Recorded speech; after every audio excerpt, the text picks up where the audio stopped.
Bismillahirrahmanirrahim. Assalamualaikum warahmatullahi wabarakatuh. Alhamdulillah, alhamdulillahirabbil alamin. Wassalatu wassalamu ala asyrafil anbiya'i wal mursalin wa ala alihi washabihi ajmain. Amma ba'du. Alhamdulillah, alhamdulillahirabbil alamin. Pada kesempatan siang hari ini kita bisa ketemu lagi. Kami dari Prodi Ekonomi Syariah Fakultas Agama Islam Universitas Az-Zahra mengadakan kegiatan webinar dengan tema peluang dan prospek kerja mahasiswa program studi perbankan dan ekonomi syariah. Jadi kali kedua terselenggara. Sebelumnya kami sudah melaksanakan seminar dengan tema yang serupa untuk memberikan pemahaman untuk adik-adik kita, khususnya rekan-rekan yang baru lulus SMA atau SMK atau yang sederajat, untuk bisa menentukan pilihan sekiranya mana sih peluang kerja yang memang prospek di tahun yang sekarang ini, sehingga dia bisa menentukan dia mau berkuliah di mana, mau mengambil jurusan apa. Dan kami memberikan seminar ini untuk sedikit memberikan pencerahan untuk rekan-rekan yang baru lulus SMA serta mahasiswa yang berjurusan di perbankan atau ekonomi syariah. Untuk sekedar informasi, di kami Fakultas Agama Islam khususnya di Universitas Az-Zahra memiliki program studi perbankan yang konsentrasinya adalah syariah gitu. Jadi nanti studi di perbankan dia di bawah naungan Fakultas Ekonomi, tapi konsentrasinya adalah konsentrasi syariah. Dan ada jurusan S1 Ekonomi Syariah. Nah, nanti di sini di seminar ini akan dikupas tuntas oleh para narasumber kita, dua narasumber kita yang memang kebetulan dua-duanya adalah berstatus sebagai dosen di Universitas Az-Zahra yang memiliki background pendidikan yang sesuai dan relevan serta pengalaman di bidang perbankan syariah dan ekonomi syariah. Nah, untuk susunan acara itu akan dimulai dengan pembukaan langsung oleh moderator, dan selanjutnya ada sedikit kata mungkin penjelasan dari Kabiro Akademi kami, dari Mas Cakra, mengenai bagaimana kampus Universitas Az-Zahra dengan prodi perbankan dan ekonomi syariah, serta apa yang bisa teman-teman dapatkan khususnya untuk rekan-rekan yang baru lulus SMA yang tertarik untuk bergabung di Universitas Az-Zahra, apa yang bisa didapatkan dan peluang-peluang apa yang nantinya bisa didapatkan oleh rekan-rekan. Nah, narasumber yang pertama yang akan memberikan sesinya yaitu dari Mas Renggo, dan yang kedua narasumber berikutnya oleh dekan kita Pak Dr. Muammar, nanti akan memberikan materi yang terkait dengan tema kita hari ini. Dan yang terakhir adalah pembagian door prize. Nanti teman-teman saya harap bisa mengikuti sampai akhir, karena nanti ada door prize dari kami, dari sponsor kami. Kami memiliki 3 sponsor. Yang pertama dari penerbit Salemba 4, penerbit buku Salemba 4 yang akan memberikan door prize. Lalu yang kedua ada Hanifa Learning. Hanifa Learning itu adalah lembaga konsultan.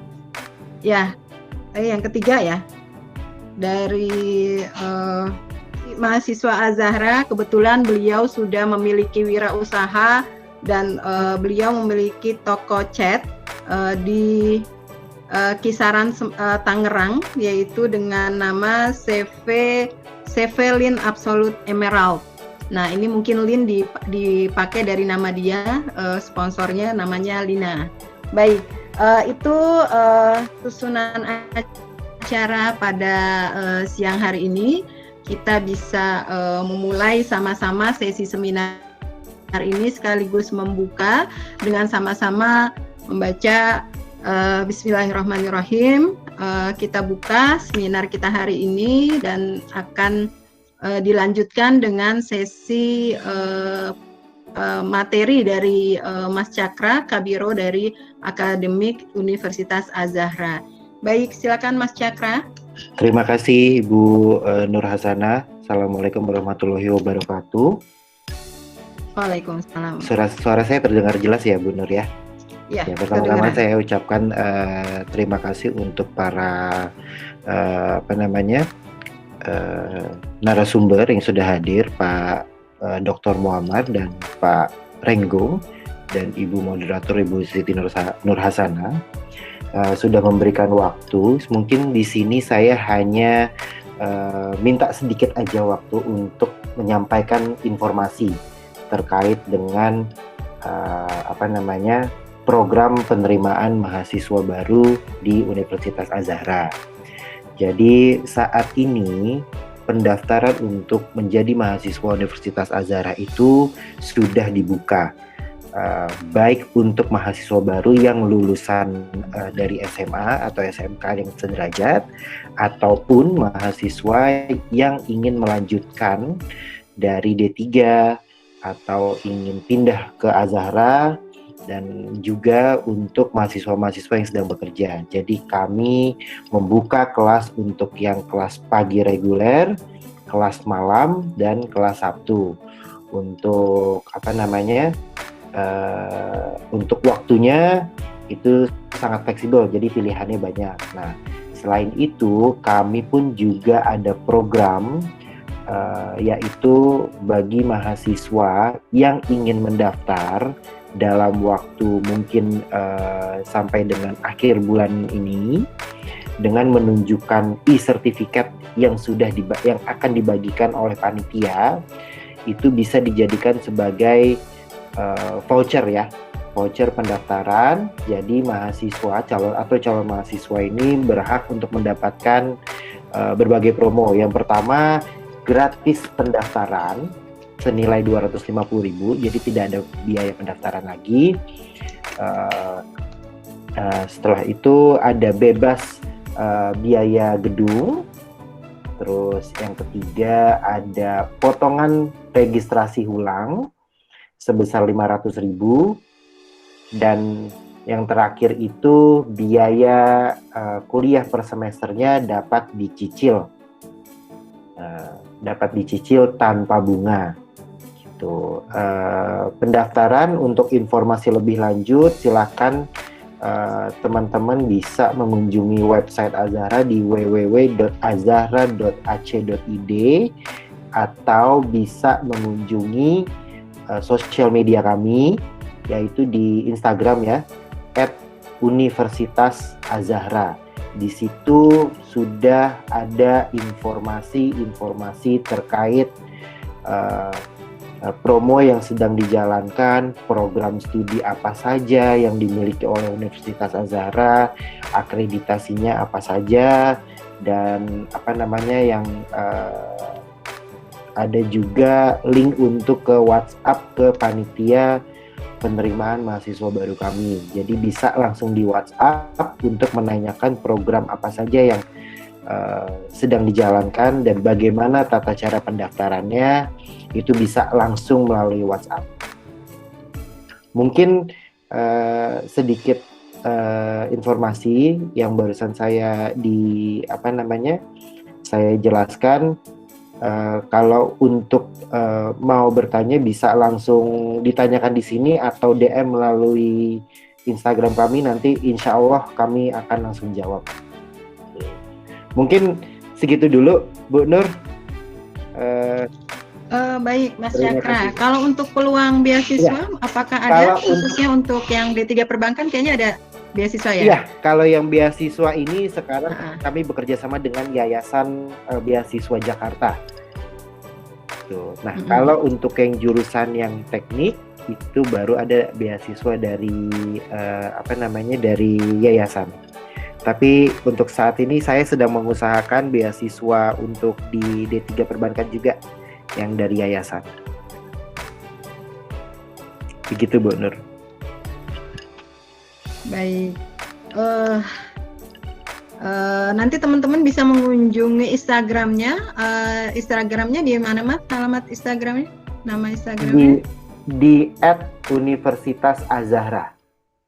Di @Universitas Azahra untuk keterangan lebih lanjut, rekan-rekan bisa bertanya di Instagram, atau nanti teman-teman yang sudah tergabung di grup boleh langsung tanya saya. Kebetulan di grup ada saya dan ada Pak Dekan. Nanti bisa tanya di grup untuk lebih lanjut, khususnya untuk prodi ekonomi syariah dan perbankan dengan konsentrasi syariah. Baik, mungkin nanti kalau ada pertanyaan bisa dilanjut di sesi tanya jawab yang terkait dengan penerimaan mahasiswa baru, karena kita akan melanjutkan kepada narasumber kita yang pertama untuk memulai sesi webinar ini. Terima kasih Mas Cakra atas waktunya. Terima kasih Bu, sama-sama. Assalamualaikum. Selanjutnya saya serahkan kepada narasumber kita, Mas Renggo, untuk mempresentasikan materinya hari ini. Silakan. Ya. Assalamualaikum warahmatullahi wabarakatuh.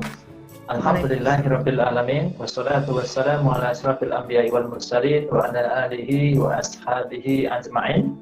Allahumma shalli ala Muhammad wa ala alihi wa ashabihi wa man tabi'ahum bi ihsanin ila yaumiddin.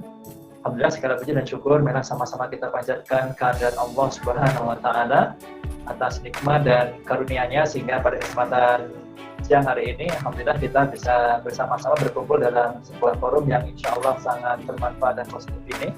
Dan semoga apa yang bisa kita sama-sama pelajari dan kita saling diskusi dalam kesempatan ini bisa menjadi ilmu yang bermanfaat bagi akhirat kita. Pertama, kami sampaikan terima kasih kepada Universitas Azahra yang pada kesempatan siang hari ini diwakili oleh Pak Cakra selaku Pak Biro Akademik. Terima kasih Bapak sudah diberikan kesempatan untuk bisa memaparkan dan berbagi sharing ilmu dan pengalaman pada kesempatan kali ini. Dan juga terima kasih kepada Bu Nur Hasanah, Bu Dr. Nur Hasanah, dan juga sebagai moderator, dan juga kepada Bapak Dr. Muhammad Amin ya, selaku Dekan Fakultas Agama Islam Universitas Azahra atas kesempatan yang telah diberikan. Doa saya dan doa kita semuanya semoga Universitas Azahra, khususnya Fakultas Agama Islam, bisa semakin berkembang ya, kemudian semakin maju tentunya dengan prodi-prodi yang menjadi unggulan, yaitu prodi perbankan maupun ekonomi syariah, baik S1 maupun S2. Alhamdulillah pada kesempatan ini Bapak Ibu sekalian dan tentunya adik-adik ya, mahasiswa yang memiliki jurusan saya di antara adik-adik ataupun Bapak Ibu sekalian menjadi mahasiswa dari program studi yang berkaitan dengan perbankan syariah, ekonomi ataupun keuangan syariah. Pada kesempatan ini mungkin kami yang selaku narasumber, perkenalkan, nama saya Wiranto Nasution. Yang saat ini menjadi salah satu dari dosen ekonomi syariah di Universitas Azahra di Fakultas Agama Islam. Alhamdulillah posisi kami menjadi dosen kurang lebih 1 semester, jadi mulai dari awal semester kemarin di awal atau akhir Februari sampai dengan hari ini. Dan tentunya harapan kami bisa berbagi pengalaman, berbagi pengetahuan, dan tentunya nanti kami sangat berharap diskusi dengan rekan-rekan sekalian. Baik, Bapak Ibu sekalian dan adik-adik sekalian, apabila kita melihat slide ini ya, tentunya ini adalah slide yang sangat menarik dan biasanya nanti oleh rekan-rekan adik-adik yang sedang kuliah sebagai mahasiswa di prodi ekonomi ataupun perbankan syariah. Itu peluang dan prospek kerja. Tentunya harapan kita semuanya, kita mahasiswa ya, menjadi pelajar tingkat tinggi seperti mahasiswa ini tentunya punya harapan. Harapannya apa? Kita bisa kemudian menerapkan, mengamalkan ilmu dan pengetahuan yang sudah kita peroleh selama masa sekolah dan kuliah dalam hal jurusan perbankan syariah, ekonomi syariah, keuangan syariah, untuk kita bisa terapkan dalam dunia pekerjaan nyata di lapangan gitu ya. Nah, bagus ya. Baik Bapak Ibu sekalian, ini adik-adik sekalian, nah tentunya di sini segmentasi yang menjadi sasaran kami ya, tentunya terkait dengan prospek dan peluang kerja mahasiswa di jurusan perbankan atau ekonomi syariah. Nah, di sini sebenarnya kita ya tentunya sebagai seorang muslim ya, tentunya juga kalau kita berbicara perbankan syariah, ekonomi syariah ya tidak harus muslim, tetapi tentunya di sini saya memberikan contoh ya, apabila kita sebagai seorang muslim tentunya bisa menjadi apa saja ya. Contohnya adik-adik yang ada mahasiswa, karyawan, penulis, pengusaha, kemudian ada guru, dosen ya dan sebagainya. Jadi sebenarnya peluang itu sangat banyak ya, yang bisa kita bisa berkarya di sana. Tentunya kalau saat ini kita sebagai mahasiswa dan kita punya harapan nanti kalau saya selesai menjadi mahasiswa, apa sih sebenarnya yang bisa saya lakukan dengan ilmu, dengan pengalaman yang sudah saya peroleh selama di masa kuliah, seperti itu. Ya, jadi tentunya mahasiswa muslim berprestasi ini tentunya harus ada dalam dirinya itu ada 3 hal. Yang pertama, pemahaman terkait dengan akidah, ya, kemudian juga baik secara ibadah dan juga muamalah. Apa yang kita lakukan saat ini dengan kita belajar ataupun di kampus bahkan syariah, ekonomi syariah, sebenarnya kita belajar dari sisi muamalah. Untuk akidah saya yakin kita sama-sama sudah belajar ya, perlu kita perdalam tentunya. Ibadah juga sama, bagaimana kita mengenal fikih sholat, fikih zakat, fikih puasa dan sebagainya. Tentunya yang tidak boleh ketinggalan apabila kita sebagai mahasiswa muslim di bidang muamalah, kita harus belajar terkait dengan fikih muamalah. Nah, tentunya ini nanti akan menjadi sebuah kombinasi yang sangat bagus buat adik-adik sekalian, mahasiswa muslim ya, khususnya di prodi perbankan dan ekonomi syariah. Itu menjadi mahasiswa muslim yang berprestasi. Nah, ini ada sebuah nasihat ya, jadi nasihat buat saya pribadi khususnya dan pada adik-adik semuanya. Tentunya adik-adik kita semuanya merasakan masa muda ya. Kita mungkin saat ini usianya masih 20-an tahun ya. Saya sendiri sudah hampir menginjak usia 40 tahun begitu ya. Tentunya masih dibilang muda apabila kita bandingkan dengan mungkin bapak ibu kita yang sudah berusia 50, 60, 70 tahun. Tentunya kita ingin mengisi masa muda kita ya, masa hidup kita dengan kegiatan-kegiatan yang positif dan tentunya apa? Sesuai dengan judul kita, bagaimana menjadi mahasiswa muslim yang berprestasi. Ya, ini tentunya apa? Kesempatan. Saya ingin menyampaikan kesempatan pada adik semua. Ya. Anda diberikan kesempatan yang luar biasa oleh Allah Subhanahu Wa Taala. Apa itu? Kita ataupun Anda sebagai mahasiswa adik-adik, Anda masih memiliki fisik yang kuat, satu itu. Anda masih punya kedua, Anda masih punya pikiran yang kuat, hidup yang kuat. Kemudian Anda punya kekuatan untuk bisa beramal dengan lebih baik dibandingkan orang yang sudah berusia lanjut ya. Kemudian Anda juga memiliki sebuah kekuatan untuk bisa berkreasi. Dalam apa? Dalam ide, dalam rasa, dalam karya dan sebagainya. Nah, itu satu apa? Amanah yang ada adalah pundak ada semua sebagai mahasiswa. Ya, kenapa ada sekalian? Saya ingin mengkaitkan hal ini dengan materi kita kali ini ya. Kalau kita berbicara perbankan ataupun berbicara ekonomi dan keuangan syariah, kita harus mengetahui keuangan syariah global yang ada pada saat ini ya. Bila kita melihat di grafik ya, alhamdulillah kita bersyukur pada Allah Subhanahu Wa Taala terjadi perkembangan yang cukup signifikan ya terkait dengan perkembangan keuangan syariah itu sendiri. Bisa dilihat di materi yang saya share ya.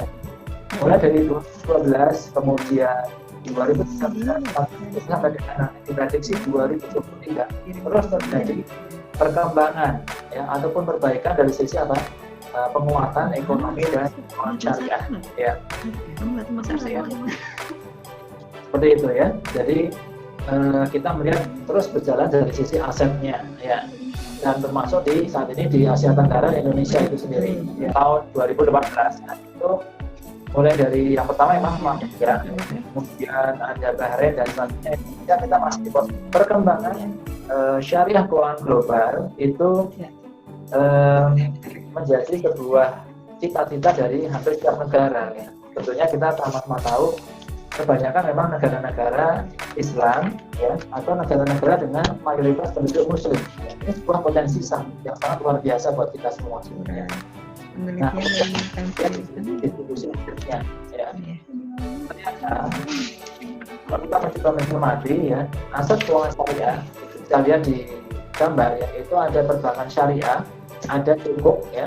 Kemudian ada industri keuangan syariah yang lain, ada asuransi. Ternyata apa Bapak Ibu sekalian, adik-adik sekalian, ternyata yang paling berkembang atau distribusi yang paling tersebar itu memang masih pada sektor perbankan syariah.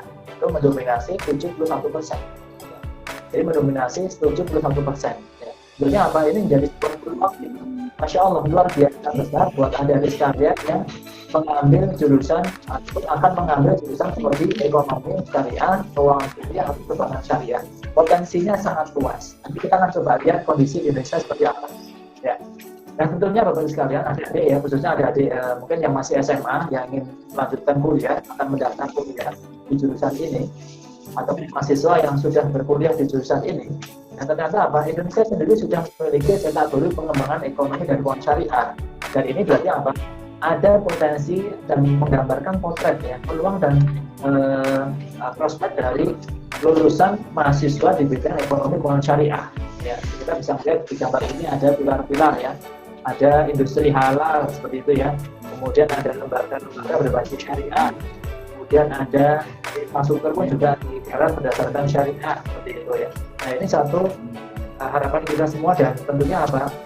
Bank Indonesia, kemudian Otoritas Jasa Keuangan dan Indonesia sendiri berusaha menjadikan, atau pemerintah Indonesia berusaha menjadikan Indonesia sebagai salah satu pusat ekonomi dan keuangan syariah dunia. Jadi potensi yang sangat besar. Ya. Baik. Nah ini tentunya apa? Kalau kita lihat Indonesia, rekan-rekan sekalian ya, di sini Afwan ya, ini posisinya masih keluarnya bulan Juni 2019 ya.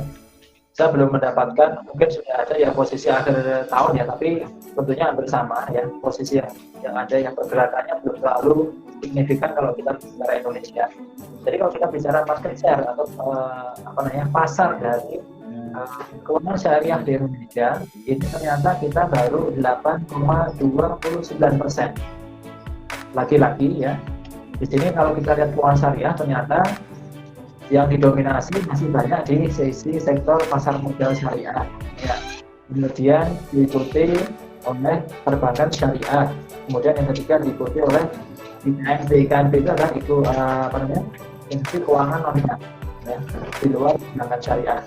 Nah, ternyata apa, kalau misalnya ada perhatikan ini ya, adik-adik mungkin yang masih belajar ataupun mahasiswa, ternyata prospeknya banyak gitu ya, tidak hanya bicara perbankan syariah, tapi juga ada di situ pasar modal syariah, ada industri keuangan non syariah ya, seperti contoh ada pegadaian syariah, ada leasing syariah, ada financing syariah, ya ada asuransi syariah, ya ada mungkin gadai syariah, ada mungkin koperasi syariah. Jadi makanya sangat banyak ya.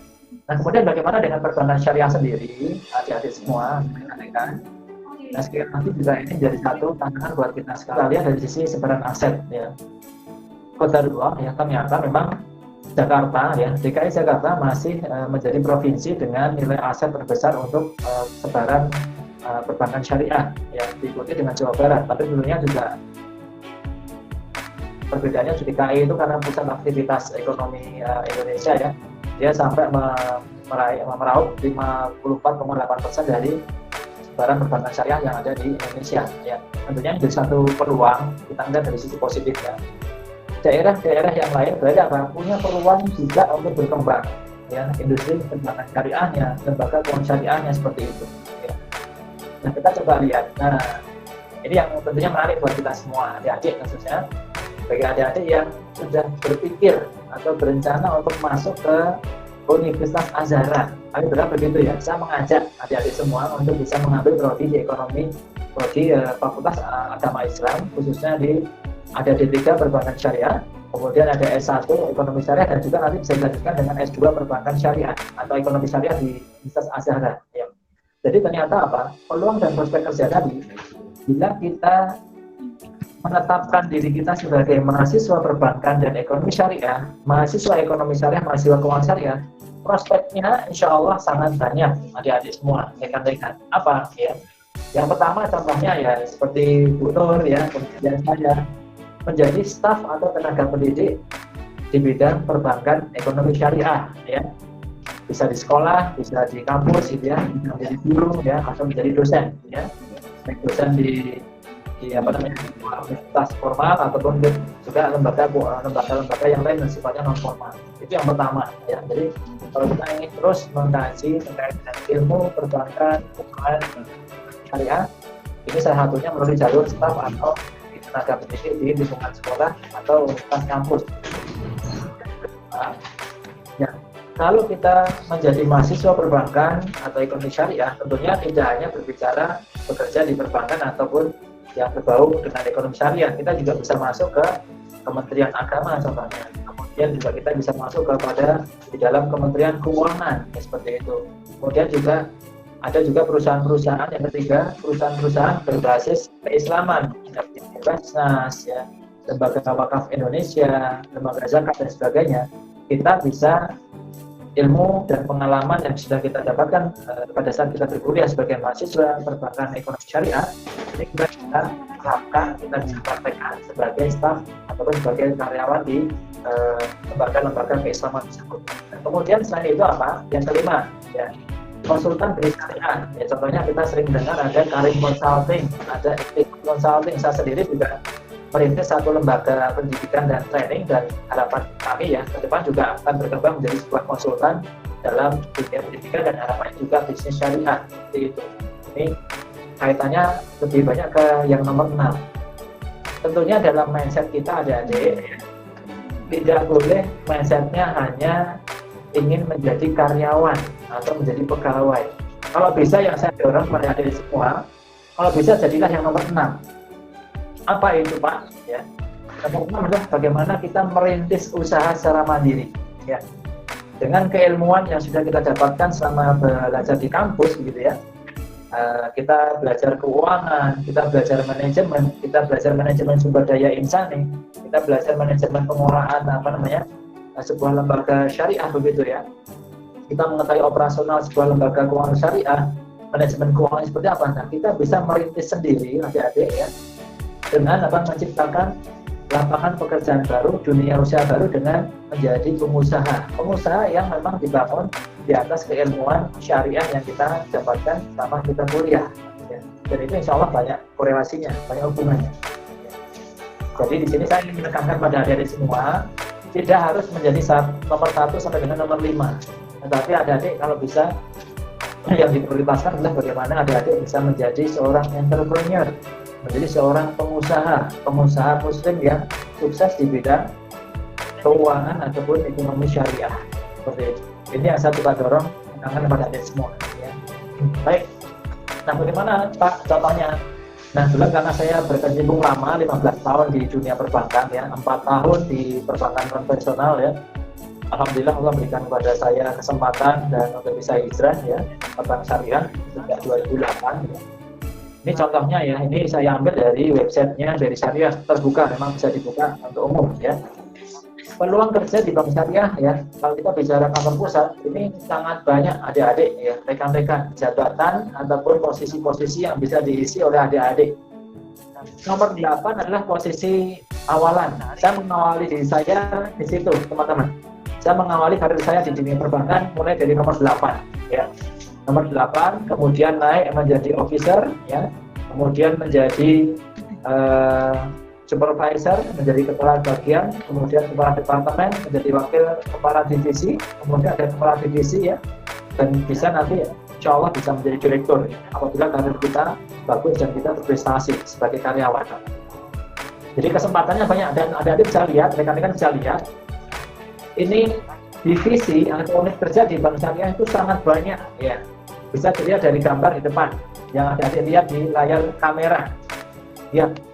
Ada divisi terkait dengan perencanaan, ada divisi terkait dengan sekretaris perusahaan, ada divisi IT, ada divisi operasional dan layanan, ada divisi akuntansi dan keuangan. Contohnya, kalau adik-adik suka ilmu akuntansi dan keuangan, bisa masuk ke situ.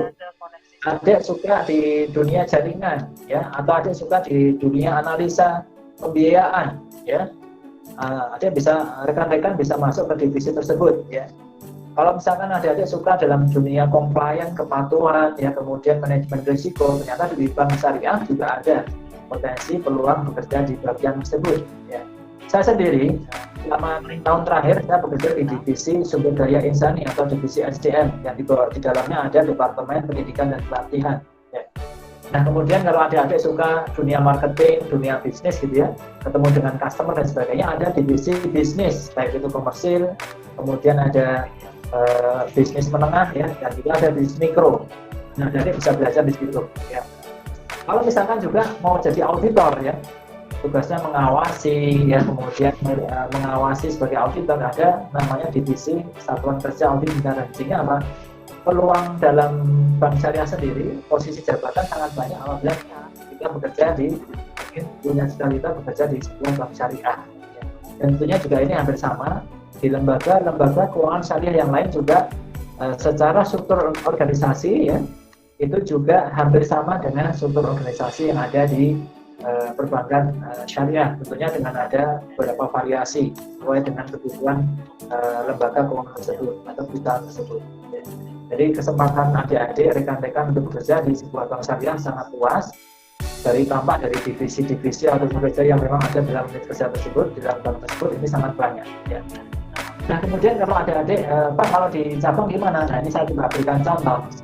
Bila adik-adik bekerja di kantor cabang, seperti kita tahu ya, ada kantor pusat, kemudian di masing-masing wilayah ya, ada kantor cabang ya, itu banyak sekali posisi yang bisa kita profesi yang bisa kita lakukan ya. Ada pemimpin cabang, ada marketing manager, kemudian ada financing support manager ya, terkait dengan pembiayaan, ada manajer operasional, ada juga terkait dengan account officer. Account officer itu teman-teman sekalian adalah marketing. Ada marketing di segmen komersial, ada marketing di segmen menengah retail ya, ada juga marketing di segmen mikro ya. Nah ini adalah sebagai contoh. Kalau misalnya kita buka dengan dunia service, ada jabatan di situ customer service, ada jabatan ataupun posisi sebagai teller ya. Nah, ini juga bisa peluang yang bisa kita dapatkan bekerja di kantor cabang perbankan syariah. Baik. Nah ini saya kira latar belakang pendidikan ya, ini sangat bervariasi ya. Ternyata memang rata-rata di sini saya ingin menggambarkan rata-rata memang mayoritas lulusan S1, dan di BRI Syariah sendiri dan pengetahuan saya di bank syariah yang lain itu mensyaratkan minimal adalah S1 untuk bisa masuk ke dalam level staff. Bila posisi kita hanya D3 atau mungkin di bawahnya ya, itu biasanya hanya mendapatkan posisi ataupun dapat posisinya di level pelaksana. Tapi kalau misalnya kita masuk ke level staff officer, minimal itu harus menjadi ataupun berpendidikan sebagai minimal di S1 ya.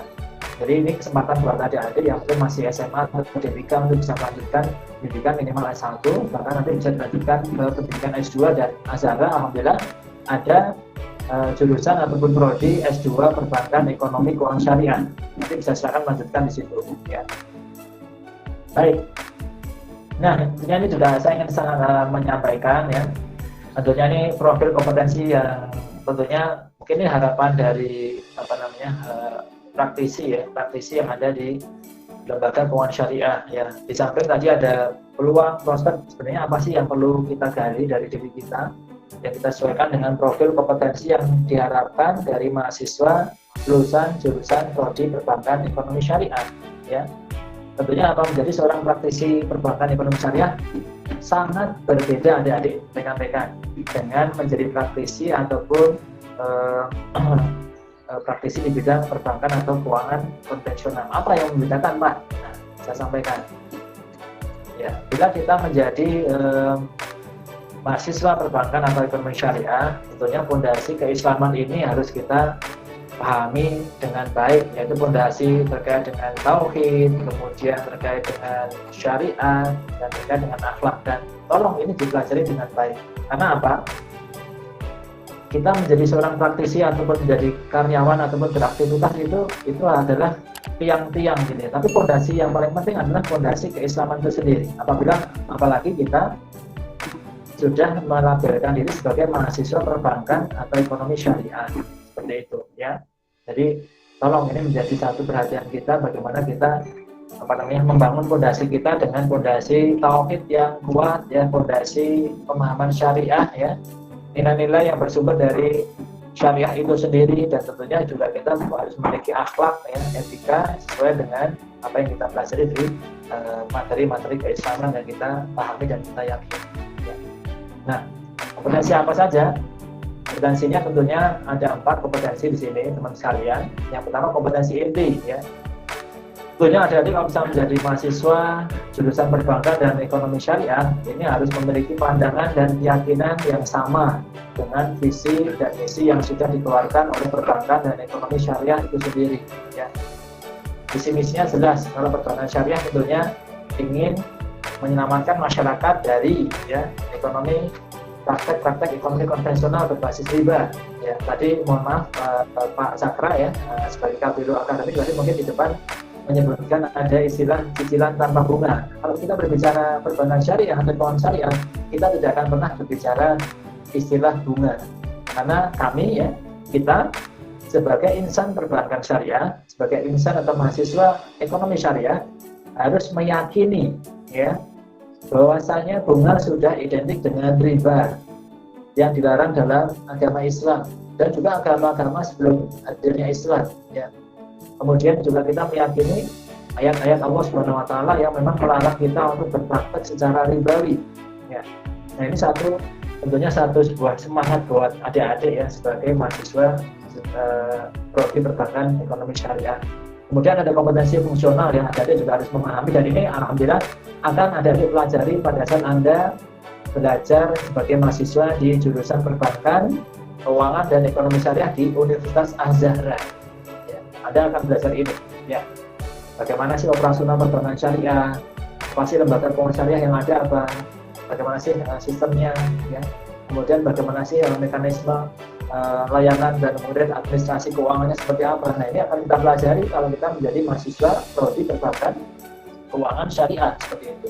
Nah kemudian ada kompetensi yang lain, perilaku, kemudian juga manajerial, ini harus kita asah juga ya. Karena kompetensi inti fungsional harus didukung dengan tadi ada akhlak perilaku kita yang sesuai dengan semangat keislaman. Kemudian juga kita terus mengasah dengan kompetensi manajerial, soft skill kita harus kita asah ya, seperti leadership ya, kemudian bagaimana kita mampu belajar dengan sesama dan sebagainya. Ini adalah bisa kita peroleh pada saat kita belajar sebagai mahasiswa ya. Nah tentunya di sini teman sekalian, ini ada pesan yang selalu saya sampaikan ya, bila kita sudah mendeklarasikan sebagai mahasiswa perbankan ataupun ekonomi syariah, dan tentunya syariah ini harus melekat dalam diri kita masing-masing begitu. Jangan sampai syariah ini hanya sebatas label, hanya sebatas pakaian yang kita pakai di saat-saat tertentu, tapi kita tinggalkan di saat-saat yang lain. Ya. Apabila terjadi syariah ditinggalkan, apalagi kita bicara sebagai di lembaga keuangan yang berlatar syariah. Kalau syariah ini ditinggalkan, nanti syariah ini akhirnya menjadi orientasinya hanya sebatas orientasi bisnis dan kepentingan dunia, kan gitu ya. Kemudian yang penting tercapai Pak targetnya, masalah caranya ya wallahu alam Pak, yang penting target tercapai, segala macam cara dilakukan supaya target tercapai, sehingga kita memperhatikan batasan-batasan koridor-koridor syariah itu sendiri. Kemudian jangan sampai syariah itu hanya di tempat kerja. Kita bekerja di bank syariah nantinya ya, insya Allah adik-adik dimudahkan begitu, rekan-rekan dimudahkan itu lembaga keuangan syariah. Tapi syariah ini hanya di tempat kerja. Begitu keluar dari tempat kerja, kita kemudian menanggalkan baju syariah yang kita pakai begitu ya. Nah kemudian yang berbahaya lagi adalah profesi ini sering digunakan oleh senior-senior saya ya, pada saat mengatakan ada seorang yang sudah bekerja di lembaga keuangan syariah, kemudian dia malah berpindah ya, entah karena jabatan yang lebih tinggi, entah karena mungkin benefit atau gaji yang lebih bagus, dia kemudian meninggalkan lembaga keuangan syariah, justru bekerja di lembaga keuangan konvensional atau balik lagi ke lembaga berbasis riba. Nah ini adalah sering disebut sebagai istilah murtad profesi adik-adik. Nah, harapan kita bisa menghindari ini. Nah tentunya di sini saya ingin sampaikan mungkin yang terakhir Ibu Nur ya. Saya juga berbagi giat pada adik-adik sekalian, mungkin seperti ini yang terakhir nanti bisa dipelajari kembali apa yang bisa kita lakukan ya. Saya share sedikit bagaimana adik-adik semua nanti kalau bisa menjadi mahasiswa di Az-Zahra, bagaimana rekan-rekan mahasiswa yang adik-adik semua bisa menjadi mahasiswa muslim yang berprestasi. Karena sayang, Anda sudah diberi amanah, sudah diberi kepercayaan, kesempatan menjadi mahasiswa. Sayang kalau tidak Anda maksimalkan sebaik mungkin untuk bisa menjadi mahasiswa yang berprestasi, yang unggul, yang punya karya nyata, yang memiliki kontribusi yang positif di depan Anda nanti bekerja. ataupun di tempat Anda ataupun pada saat Anda sebagai mahasiswa. Ya. Yang pertama tentunya apa? Anda harus bekerja keras, ya, lebih dari biasa yang dilakukan orang lain. Ini kuncinya yang saya dapatkan dari beberapa referensi dan saya juga merasakan sendiri, ya. Kita harus bekerja lebih keras dibandingkan yang lain. Yang kedua, Anda harus punya tujuan yang jelas. Anda tujuan kuliahnya Anda apa? Anda harus punya rencana kerja mahasiswa, rencana mahasiswa. Anda mau IPK berapa? Anda lulus berapa tahun? Itu harus Anda punya tujuan yang jelas. Kalau Anda ataupun rekan-rekan sebagai mahasiswa menjadi mahasiswa di jurusan perbankan syariah, ya, targetkan itu. Ya. Kemudian kita biasakan berpikiran terbuka, kemudian belajar dengan cerdas, ya. Belajar bukan hanya pada saat menjelang ujian akhir semester atau ujian tengah semester dengan sistem SKS, sistem kebut semalam. Kita harus senantiasa mereview materi kuliah yang diberikan oleh para dosen, ya, para guru kita baca kembali, kita cari referensi yang lain yang semakin menguatkan pemahaman kita terkait dengan apa yang kita pelajari pada saat kita menjadi mahasiswa. Terus kemudian ditambah dengan kita mengasah kemampuan tambahan, belajar bahasa Inggris, belajar bahasa Arab, belajar kemudian public speaking, belajar communication skill, ya, dan sebagainya, belajar bagaimana bikin presentation skill, dan itu akan menambah kompetensi Anda sebagai seorang mahasiswa muslim unggul prestasi. Kemudian yang ketujuh, ya, ini juga saya merasakan sendiri teman sekalian. Pada saat Anda menjadi mahasiswa, aktiflah dalam berorganisasi, karena organisasi itu sangat bagus dan sangat banyak manfaatnya. Ya. Minimal apa? Kita bisa membangun komunikasi dengan yang lain, membangun jaringan koneksi yang bagus dengan orang lain. Nah, di sini adalah peran bagaimana kita berorganisasi. Jadi, tolong pada saat menjadi mahasiswa dan rekan-rekan adik-adik menjadi mahasiswa, jangan hanya kampus rumah. Ya. Maksimalkan kegiatan-kegiatan yang ada di kampus atau di sekitar lingkungan tempat tinggal kita untuk menjadi menambah perbendaharaan diri kita, meningkatkan kompetensi kita. Ya. Kemudian bangun koneksi yang bagus, ya, dan carilah mentor yang bagus buat Anda. Mentor bisa mungkin senior Anda, bisa mungkin dosen Anda, itu menjadi mentor yang terus bisa membimbing Anda dengan lebih baik. Nah, khususnya apa? Pada saat kita sudah memutuskan untuk menulis sebuah skripsi, ya, konsisten di situ. Jadikan dosen Anda sebagai mentor yang terbaik untuk Anda menyelesaikan kuliah Anda tepat waktu atau mungkin lebih cepat daripada yang Anda tetapkan, yang Anda targetkan. Ini adalah insya Allah akan menyemangati kita sebagai mahasiswa, apalagi mahasiswa di jurusan perbankan dan ekonomi syariah, dengan berbagai macam peluang atau prospek yang tadi Masya Allah sangat banyak yang kita bisa dapatkan apabila kita masuk, ya, di jurusan perbankan dan ekonomi syariah. Dan saya mengajak teman sekalian, insya Allah, ya, di Universitas Azhara ada jurusan itu, S1-nya ada, D3-nya ada, dan S2-nya ada. Silahkan Anda bergabung di Universitas Azhara yang insya Allah banyak hal positif, kelebihan-kelebihan yang ada di kampus Universitas Azhara, yang tempatnya strategis, bisa diakses dari berbagai macam mode transportasi, naik busway bisa, naik angkot bisa, naik kereta juga dekat. Jadi jalurnya sangat strategis dan ini sangat memudahkan Anda. Dan tadi Pak Cakra, ya, sebagai Kabiro Akademi sudah memaparkan beberapa rencana-rencana ataupun program-program beasiswa yang bisa kita raih apabila kita masuk sebagai mahasiswa di Universitas Azhara. Oke, saya kira itu rekan-rekan sekalian dan kawan-kawan, ya, materi yang bisa saya sampaikan pada kesempatan siang hari ini. Tentunya nanti kita bisa lanjutkan dengan sesi diskusi dan tanya jawab, dan insya Allah materi dari Pak Dekan, ya, yaitu Bapak Dr. Muhammad Amin, insya Allah akan lebih, ya, menguatkan pemahaman kita, lebih meningkatkan wawasan kita terkait dengan apa sih dan bagaimana prospek dan peluang mahasiswa di jurusan perbankan dan ekonomi keuangan syariah. Saya kira itu. Saya akhiri, ya, terima kasih banyak Bu Nur dan rekan-rekan sekalian. Sementara itu dulu, nanti kita bisa lanjutkan kembali. Assalamualaikum warahmatullahi wabarakatuh. Baik, selanjutkan saja, ya. Ya, perkenalkan, nama saya Muhammad Amin. Alhamdulillah pernah mengenyam di pendidikan di Universitas Indonesia, Fakultas Ekonomi, jurusan Manajemen Keuangan, konsentrasi Syariah. Dan untuk S2 di alma mater saya di Universitas Azhara, Fakultas Agama Islam, Perbankan Syariah untuk konsentrasinya. Terus yang ketiga adalah S3 di Universitas Trisakti, Fakultas Ekonomi Keuangan Syariah.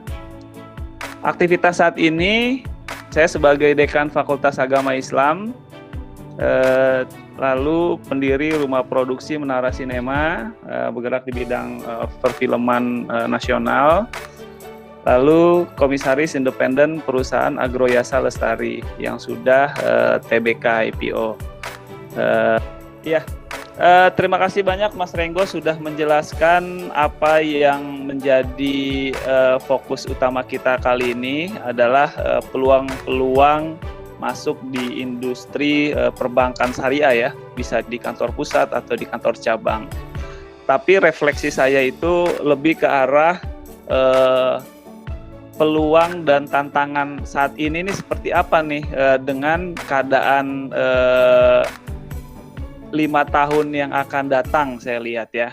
Karena di 2020 saat ini kita mengalami pandemik yaitu cukup tragis di mana banyak hal yang tidak bisa diukur.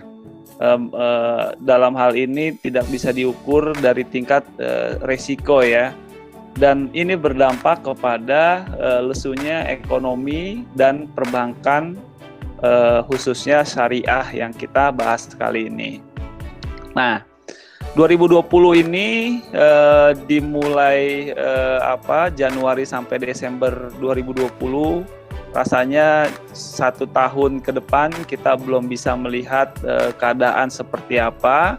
Krisis ini akan berhenti di mana, bahkan informasi yang saya dapat itu belum krisis pandemik atau virus corona ini belum sampai pada puncaknya, pada titik puncak di mana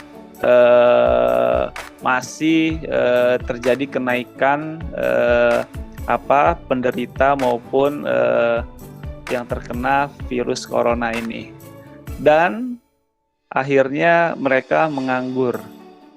Ini hal yang sangat menyedihkan di tahun 2020. Tahun 2021 melalui informasi yang telah disampaikan oleh Kementerian BUMN Bapak Erick Thohir bahwa akan ada holding BUMN Bank Syariah. Holding itu maksudnya apa? Ada penggabungan semua bank syariah di Indonesia, khususnya yang BUMN. Itu akan terjadi di Februari 2021. Hal ini bisa kita cermati. Yang pertama, akan terjadi cost efisiensi, biaya yang termurah seperti apa yang akan terjadi. Mungkin dari sisi kantor cabang yang akan semakin kecil dan seterusnya. Tapi di sini ada peluang yang perbankan syariah akan dapatkan. Nanti saya jelaskan.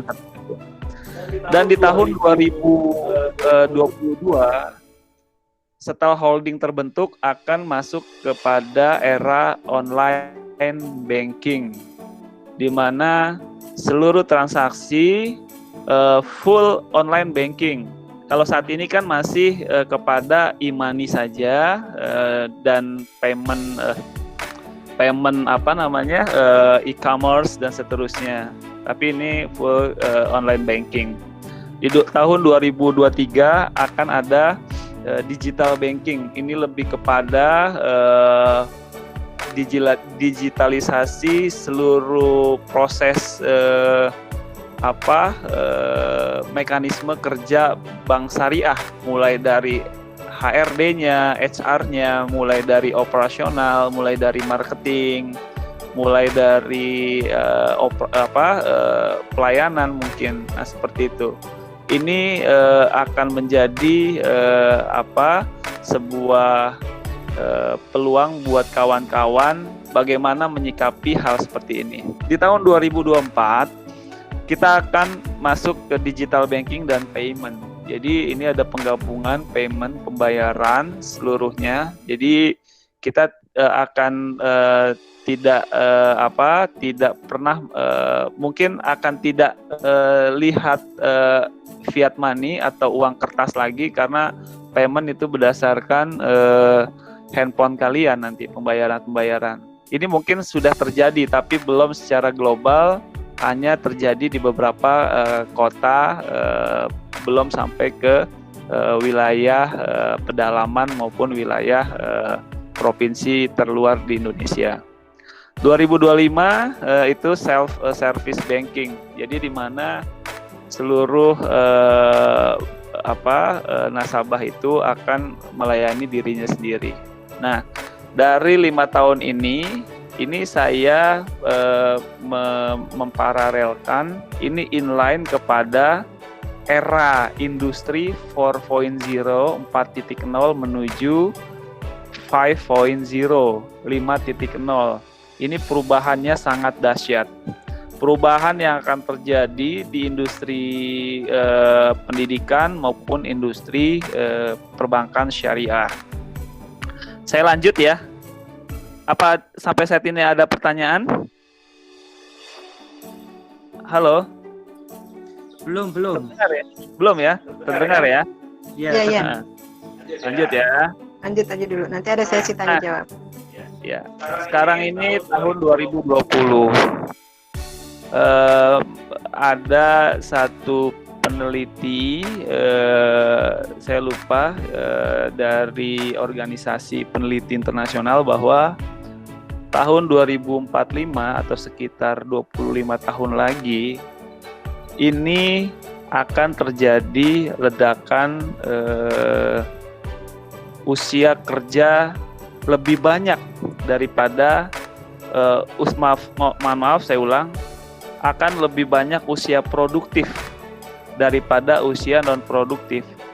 Usia produktif itu berumur dari 17 tahun sampai 40 tahun bahkan 55 tahun.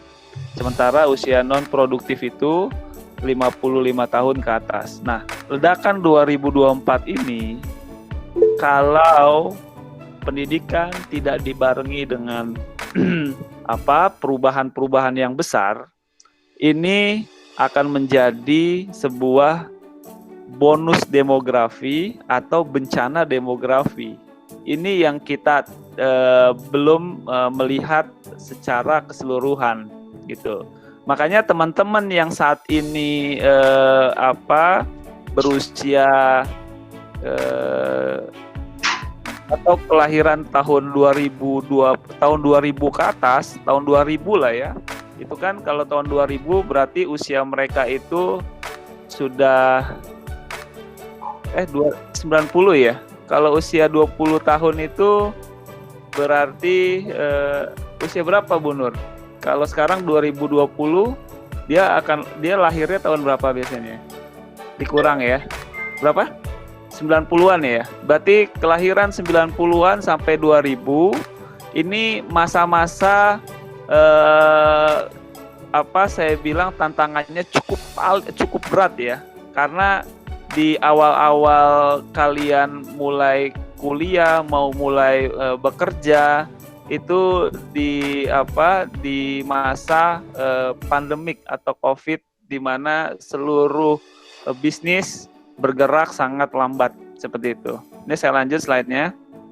Nah, karena saya tadi bicara tentang 4.0, di sini terlihat sekali bahwa ada sekitar beberapa poin. Yang pertama adalah semua bisnis akan mengalami disrupsi.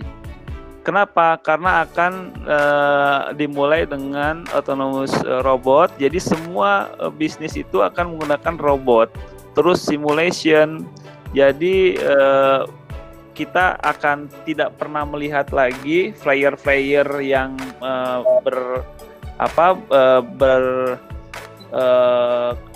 kertas ya, yang kertas tapi sudah kepada digital ataupun format PNG ataupun format video seperti itu. Terus sistem integrasi itu nanti dibahasnya lebih lanjut ya. Saya jawab yang paling saya concern itu di konsep big datanya. Jadi sekarang ini kita tidak perlu melihat sebuah tumpukan kertas yang berserakan, tapi lebih kepada data-data yang berserakan, yang tidak terlihat, yang bisa kita lihat mulai dari Facebook kalian, Instagram kalian, ataupun channel YouTube kalian. Jadi itu yang akan berserakan di dunia digital. Saya lanjut. Nah, ini dampaknya yang terjadi di dunia usaha, bahwa perusahaan-perusahaan yang tetap mempertahankan ide kekonvensionalannya, maksudnya kepada tidak merubah secara cepat, maka akan tergantikan dengan bisnis yang lainnya. Suatu contoh, perusahaan taksi ini digantikan Uber digantikan lagi kepada Grab dan Gojek ya, seperti itu ya, atau Car ya. Terus hotel pun seperti itu, tidak perlu bangun hotel tapi cukup bangun aplikasi Airbnb, itu sudah penginapan sudah ada dan seterusnya.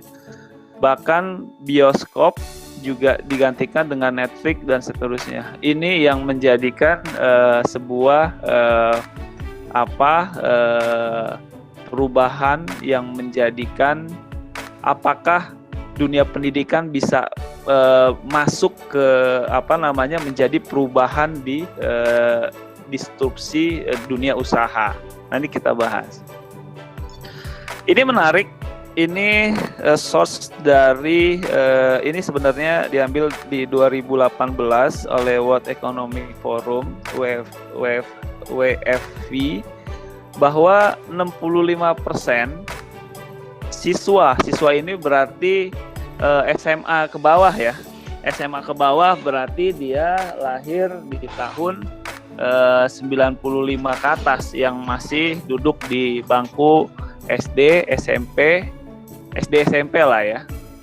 Bahwa SD SMP yang saat ini duduk, bahwa 65% siswa yang saat ini duduk sebagai sekolah dasar ataupun SMP itu akan bekerja pada bidang yang hari ini belum tercipta. Jadi artinya apa? Kegalauan seperti ini harus menjadi tantangan tersendiri di dunia pendidikan. Insya Allah Az-Zahra dengan konsep blended learning, dengan konsep digital, ini siap adaptif dengan perubahan yang terjadi saat ini. Seperti itu. Saya lanjutkan. Ini pun dari dunia pendidikan saya bahas sebelum kita masuk ke peluang, bahwa mutu pendidikan Indonesia ini sangat sedih, di mana urutan pendidikan kita itu di tahun 2011 urutan 40 dari 42. Jadi nomor 2 di belakang gitu ya.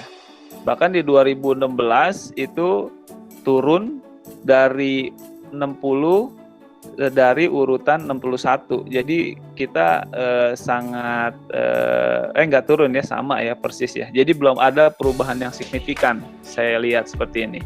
Ini mutu pendidikan. Az-Zahra insya Allah dengan konsep blended learning akan siap mengawali mutu pendidikan. Belum lagi mutu pendidikan Indonesia, itu 1 dari 1000 anak Indonesia memiliki minat baca serius. Jadi cuma 1 orang dari 1000 anak Indonesia itu memiliki minat baca serius ya. Jadi artinya apa? Artinya kalau pendidikan mau baik, kualitasnya mau tinggi, ya lebih banyak membaca lain-lain daripada membaca media sosial, Facebook ataupun Instagram, ataupun saat ini booming itu TikTok ya, main TikTok. Kan bahwa jumlah pekerja semasa hidup di abad 20-an itu 1 dan 2 pekerja. Di abad 21, 10 sampai 15 pekerja. Departemen Tenaga Kerja ini Amerika Serikat. Ini data dari Amerika Serikat. Jadi artinya bahwa kondisi pekerjaan di abad sekarang, di abad lalu sama abad sekarang, atau kita sebut di 2020, di mana satu orang harus memiliki potensi atau keterampilan yang lebih banyak. Karena apa? Karena mereka harus menguasai banyak hal secara bersama sesuai dengan perubahan yang cepat. Jadi kalau kalian hanya tahu bidang administrasi, kamu harus tahu bidang marketing juga. Kalau kamu bidang keuangan, kamu harus tahu bidang administrasi dan marketing. Jadi sudah harus mempunyai kemampuan yang lebih seperti itu. Dan budaya organisasi juga berubah. Yang biasa dari pimpinan pusat kepada staf bawahan. Tapi di abad sekarang 2021 itu berbagai arah, kita bisa bicara dengan direksi, bisa bicara dengan atasan langsung atau bawahan melalui sebuah alat digital gitu ya, atau WhatsApp dan seterusnya. Nah, ini daya saing tenaga kerja Indonesia. Ini yang saya lihat adalah bahwa lulusan tenaga kerja, lulusan dari universitas ataupun fakultas lainnya ini cenderung tertinggal ya. Kenapa? Tidak ada kemampuan yang signifikan yang dibutuhkan oleh dunia industri. Dan alhamdulillahnya Azahra ini sudah sangat baik mempunyai sebuah kerjasama dengan beberapa industri, contoh Masyarakat Ekonomi Syariah, Ikatan Ahli Ekonomi Syariah, dan seterusnya. Jadi kebutuhan atau persoalan-persoalan di industri perbankan, kita langsung bisa dapatkan data dan hal yang dibutuhkan di dunia pendidikan bisa diperbaiki di sistem pendidikan itu sendiri. Saya lanjutkan. Nah, ini peluang-peluang yang bisa kalian dapatkan di sebuah lulusan perbankan syariah ya. Dia bisa masuk sebagai dunia usaha atau dunia industri atau disebut dengan DUDI gitu ya. Jadi dia meskipun dia lulusan perbankan syariah, dia punya kompetensi, punya ilmu dan wawasan bank syariah. Jadi ketika dia memutuskan untuk berwirausaha, dia akan paham tentang keuangan syariah, seperti itu. Lalu kalau mau bekerja, bisa di kementerian atau lembaga lainnya, bisa di Kementerian Agama, bisa di Kementerian Pendidikan sebagai PNS, guru, atau di lembaga keuangan, industri keuangan, industri non keuangan seperti leasing ataupun asuransi, perusahaan gadai dan seterusnya. Di pemerintahan daerah juga bisa, itu jadi peluang untuk lulusan perbankan syariah. Kenapa sih perbankan syariah ini diminati? Karena ilmu yang didapat di perbankan syariah jauh lebih luas daripada konvensional, di mana beberapa fleksibilitas dari akad-akad di bank syariah ini atau ilmu syariah ini jauh lebih luas. Kita contoh, ada mudharabah mutlaqah, ada mudharabah muqayyadah, Kalau di bank konvensional atau di lembaga keuangan konvensional, ini hanya kepada sistem konvensional, sistem lama sebenarnya, seperti itu. Lalu kita juga bisa bekerja di institusi internasional, bisa sebagai kerja di Bank Singapura, di Bank Emirat Dubai. Jadi ini ada peluang gitu, karena saya sebelum terjun di dunia pendidikan ataupun sebagai komisaris independen di perusahaan TBK, saya bekerja di perbankan syariah.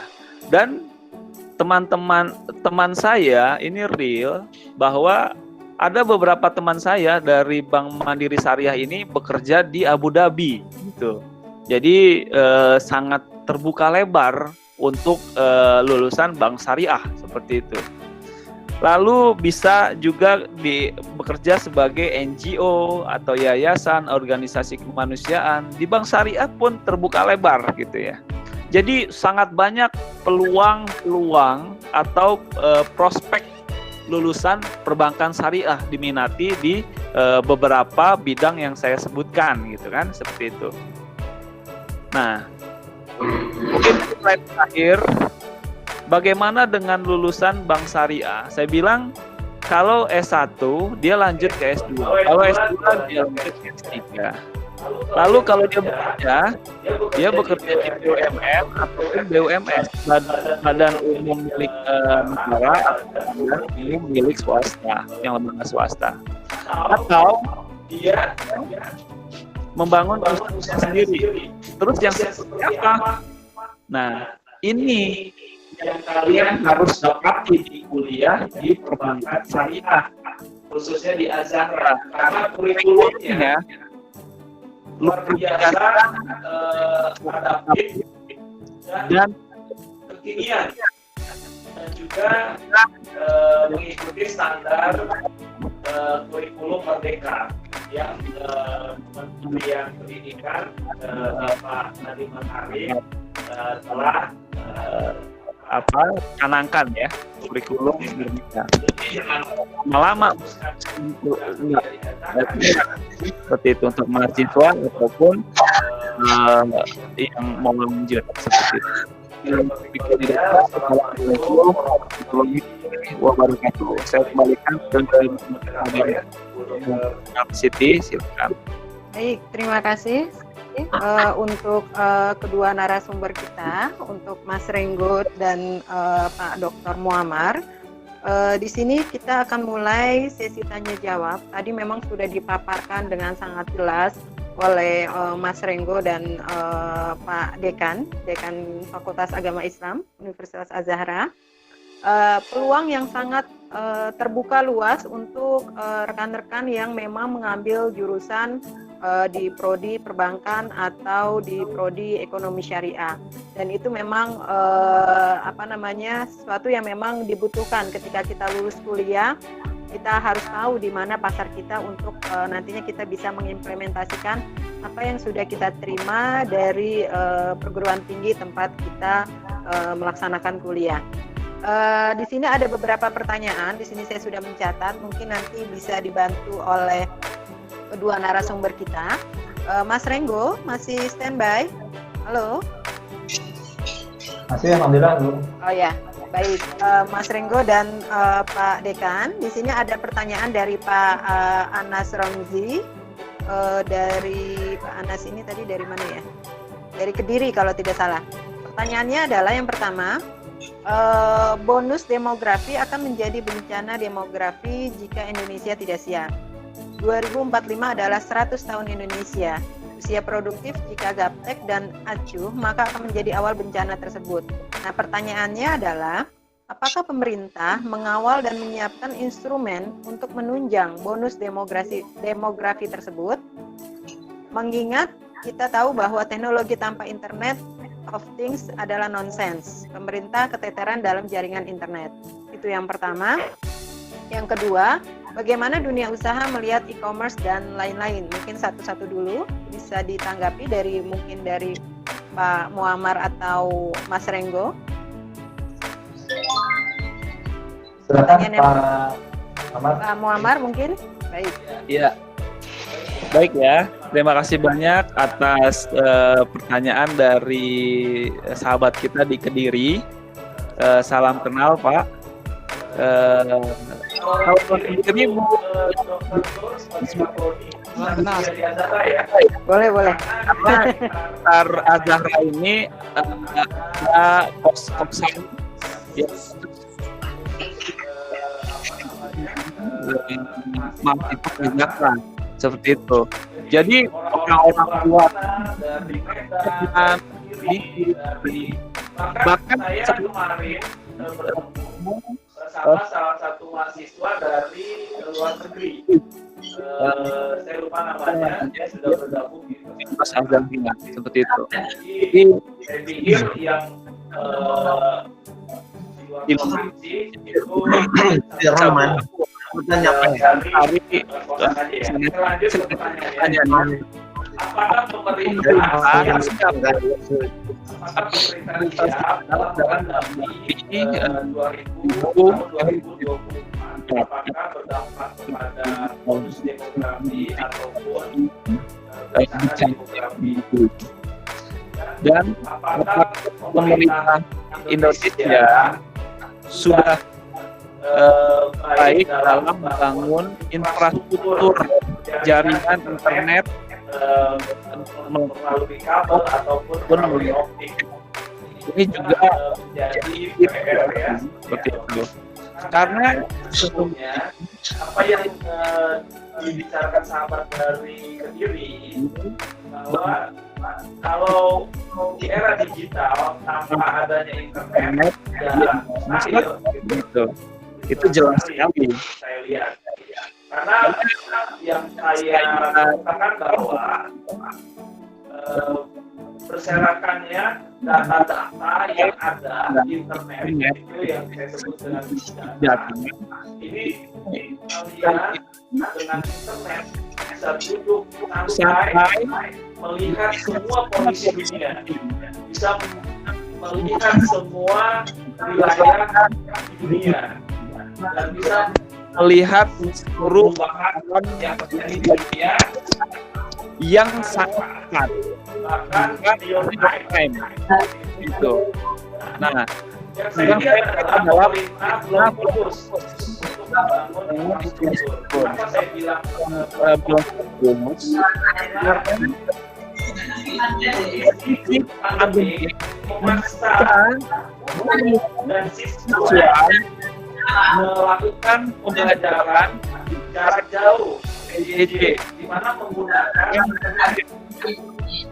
kesalahannya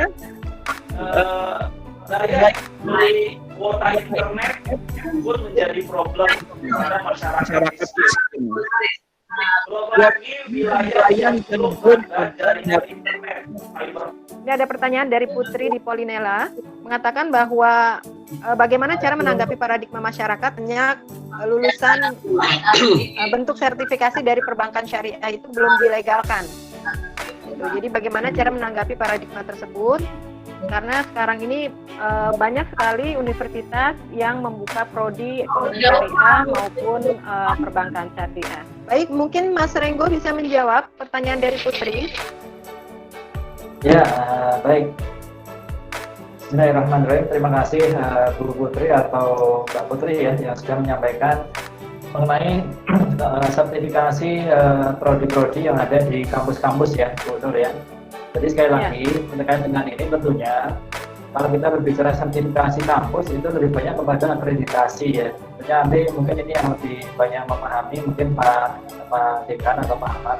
Tapi tentunya begini. Kalau misalkan terkait di kondisi di perbankan syariah sendiri, ini ada profesi-profesi memang yang harus memiliki sertifikasi ya. Contohnya bagi teman-teman yang bekerja di ranah atau di bidang manajemen risiko, maka harus memiliki sertifikasi resmi yang yang diakui oleh pemerintah melalui sertifikasi manajemen risiko. Kalau dulu kita mengenal melalui BSMR, Badan Sertifikasi Manajemen Risiko ya.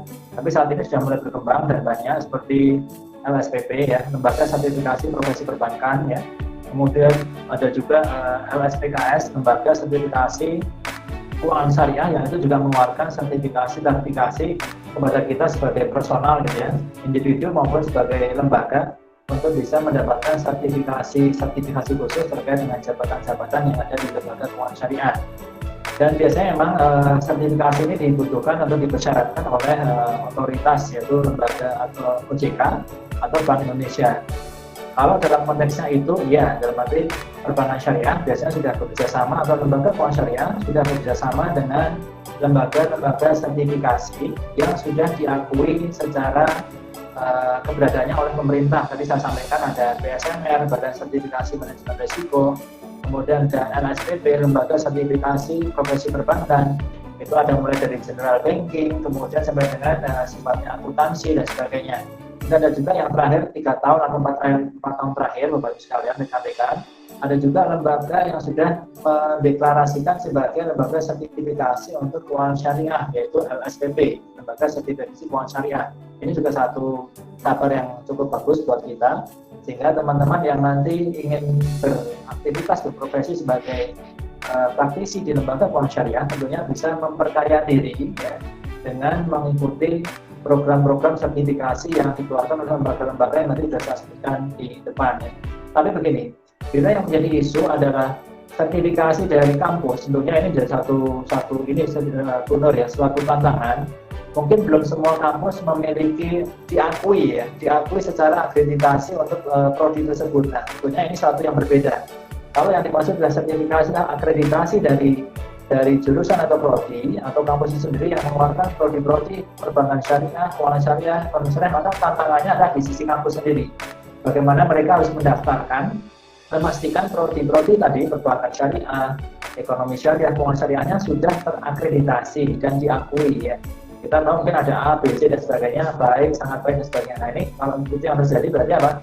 PR berada di sisi kampus atau universitas untuk bisa melegalkan, untuk bisa memastikan akreditasi dari prodi-prodi yang berkaitan dengan perbankan dan keuangan syariah. Mungkin itu, Bu Nur. Baik, mungkin Pak Dr. Muammar mau menambahkan? Ya, terima kasih Bu Dr. Nur, moderator. Jadi gini, saya sebagai dekan di Universitas Azhar,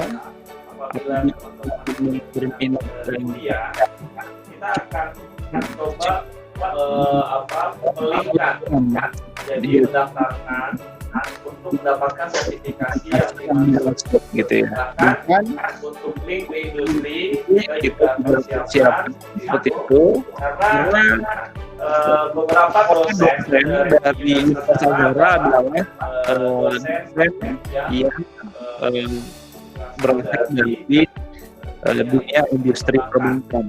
Saya sebut saja dia sebagai Direktur Eksekutif Asosiasi Bank Syariah seluruh Indonesia.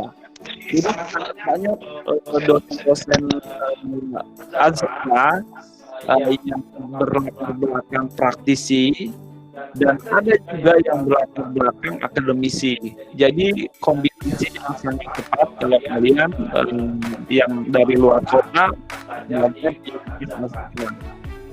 Nah, untuk mendaftar sertifikasi itu sangat mudah. Kita akan melingkan ke BNSP, Badan Nasional Sertifikasi Profesi. Jadi kita akan lakukan itu hal ini sangat menarik kalau kalian itu mengetahui tentang Azhar. Iya, jadi seperti itu aja, Bu Dr. Nur. Baik, terima kasih atas tanggapannya dari Pak Dekan. Selanjutnya ini ada adik kita dari SMK Nusantara 2 Jakarta. Perkenalkan, nama saya Ruby Supriyadi, lulusan tahun 2020 SMK Nusantara 2 Jakarta. Bagaimana caranya jika SMK lulusan otomotif mengambil kuliah jurusan perbankan? Karena waktu sekolah tidak mempelajari ilmu perbankan. Terus solusinya gimana agar ilmu perbankan ketika kita kuliah itu mudah dipahami? Mungkin bisa dibantu dijawab dari Pak Renggo atau Pak Muammar, monggo. Iya, terima kasih Bu Dr. Nur. Jadi apabila ada mahasiswa yang dari atau di luar bidang ekonomi ingin bergabung di Universitas Azhara, khusus di bidang perbankan syariah, ini terbuka lebar. Kemudian aplikasi yang itu dapatkan akan sangat mudah dalam memahami apa tentang sebagai materi-materi yang akan diajarkan ekonomi syariah seperti itu. Mungkin jika awal atau jurusan awal itu dari otomotif, dia akan mendapatkan matrikulasi atau materi-materi dasar tentang ekonomi syariah. Sangat membantu kawan-kawan semuanya. Dalam hal ini adalah menciptakan kemampuan dasar melalui jalur pendidikan khusus melalui matrikulasi. Mungkin itu, Bu Dr. Nur, ada tambahan dari Pak Dari ya, mungkin ada tambahan dari Mas Renggo. Ya, baik. Terima kasih Bu Nur, Pak Dekan ya. Jadi buat adik-adik yang mungkin saat ini tidak hanya jurusan otomotif saja, semua jurusan yang ada tentunya bisa ya bergabung untuk kuliah di prodi perbankan ataupun keuangan syariah. Jadi tidak perlu khawatir mengenai background sebelumnya bukan dari ekonomi ataupun di yang sesuai dengan itu. Ya. Tentunya materi yang disampaikan selama kuliah juga insya Allah akan disampaikan materi-materi dasar terkait dengan ekonomi dan keuangan syariah itu sendiri. Apabila kita berbicara terkait dengan perbankan syariah dan lembaga keuangan syariah, itu sebenarnya jadi pada tataran praktek ya, implementasi dari penerapan ilmu ekonomi dan keuangan syariah yang kita pelajari di kampus. Sehingga saya yakin ya, dan mata kuliah yang kita ajarkan ya itu memang sejalan dengan upaya untuk kita memberikan pemahaman fondasi dasar ya. Saya itu ada pemahaman lanjutan terkait dengan pengetahuan kita terhadap kebutuhan di industri keuangan dan ekonomi syariah. Jadi tidak perlu khawatir sih. Sama tadi dari yang adik kita yang berasal dari Ruby. Jurusan otomotif ya, di Ruby ya. Silakan bergabung di Azhara di Ruby. Saya tunggu di kelas insya Allah. Baik, terima kasih. Sebagai informasi di Ruby, gitu kan. Saya dulu waktu SMA jurusan bahasa dulu bahasa Prancis gitu ya, bahasanya Inggris Prancis. Tapi waktu kuliah saya ambil jurusan accounting gitu. Kalau dibilang nyambung nggak nyambung gitu, karena saya nggak belajar accounting, nggak bukan jurusan IPS. Jadi tapi saya bisa. Artinya ketika kita memang lulusan SMA tidak sesuai dengan jurusan kuliah yang mau kita ambil, nanti kita tidak langsung belajar yang sulit, tetapi kita dari basic atau dari dasar, dan itu diajarkan. Jadi siapapun dari jurusan manapun itu bisa bergabung di prodi perbankan atau di prodi ekonomi syariah. Jadi setelah kita tahu peluangnya, prospeknya betapa luasnya, dan dengan kita bekerja di bidang yang memang insya Allah sesuai dengan syariat, maka kita akan lebih tenang hidupnya. Begitu ya Mas Renggo ya, setelah hijrah dari bank konvensional ke bank syariah ya Mas Renggo. Ya, baik. Alhamdulillah. Alhamdulillah, lebih tenang hidupnya. Baik, ini ada pertanyaan sedikit, satu lagi dari Mas Karyadi. Isu yang berkembang di masyarakat pada umumnya adalah bank syariah sama dengan bank konvensional. Hanya yang beda salam, pegawainya aja yang berhijab gitu ya. Dan kalau konvensional pegawainya tidak berhijab gitu. Nah, pertanyaannya adalah bagaimanakah cara yang tepat memberikan pemahaman kepada masyarakat bahwa sangat berbeda sekali antara bank syariah dan bank konvensional. Nah, sebelum dijawab, saya ingin memberikan informasi untuk peserta webinar. Nanti di Agustus, di bulan Agustus, kami akan mengadakan webinar khusus dengan tema bank konvensional versus bank syariah, halal versus haram. Nah, nanti akan dikupas tuntas setuntas-tuntasnya. Jadi buat teman-teman yang masih berpikir atau rekan-rekan yang masih berpikir bahwa syariah dan bank konvensional itu sama, nanti ikuti webinarnya di bulan Agustus. Mungkin sekarang sedikit memberikan jawaban, mungkin dari Mas Renggo atau Pak Muammar. Baik, silakan. Bu Nur, ini pertanyaan ya.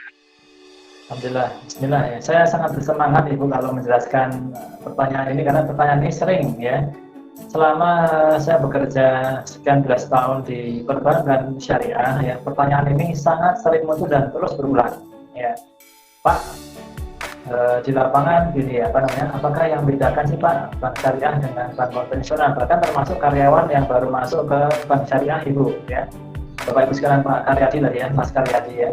Menarik Pak Karyadi ya. Tentunya apabila kita berbicara dari sisi apa yang tampak, memang yang kita lihat adalah seperti itu ya. Di bank syariah karyawatinya menggunakan hijab jilbab ya.